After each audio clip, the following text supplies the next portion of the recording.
kayo sa aking bayan, San Juan! Ang aking bayan ay tanyag sa pagpapakilala ng 5A. Una, architecture. Isa sa patunay na mga kagalingan ng mga taga San Juan ang aming munisipyo. At hanggang ngayon, napanatili ang makasaysayang imahe sa pagdaan ng mga henerasyon. Pangalawa, arts. Kilala rin ang San Juan sa paggawa ng dekalidad ng mga paso, palayok at iba pang produkto na gawa sa luwad na galing mismo sa aming mga lupain. At iba pang produkto ay inaangkat at nailalako sa iba't ibang panig ng Luzon. Ito ang tinatawag na one town, one product ng aming bayan. Tatak! San Juan!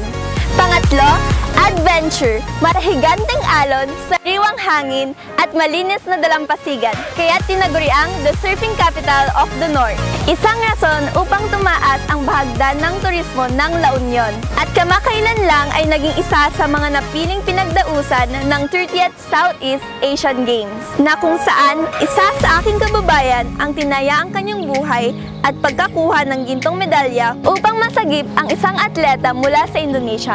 Nakaka-proud, di ba? Pang-apat, appetite.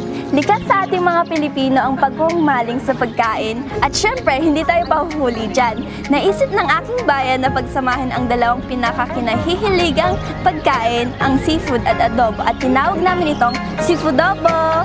At ang pinakamainam na paraan ng pagkain nito ay syempre nakakamay. Mangantay apo. Sarap!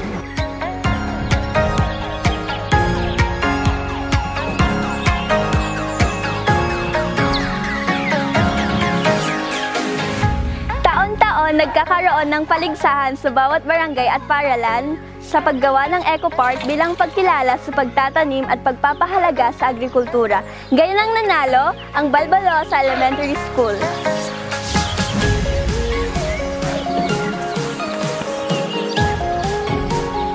Hindi lang kami nabiyayaan ng malilinis na dalampasigan, pati na rin ang malalawak na kapatagan na nagsisilbing taniman ng iba't ibang produkto na nagsusupply ng mga pangangailangan ng aming bayan.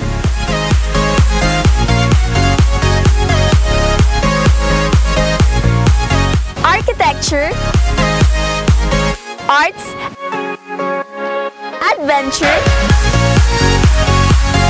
appetite, agriculture, name it, we have it all. Ako po si Kipong Buyukan Yu, ang inyong Muchachi San Juan na isang sangayan.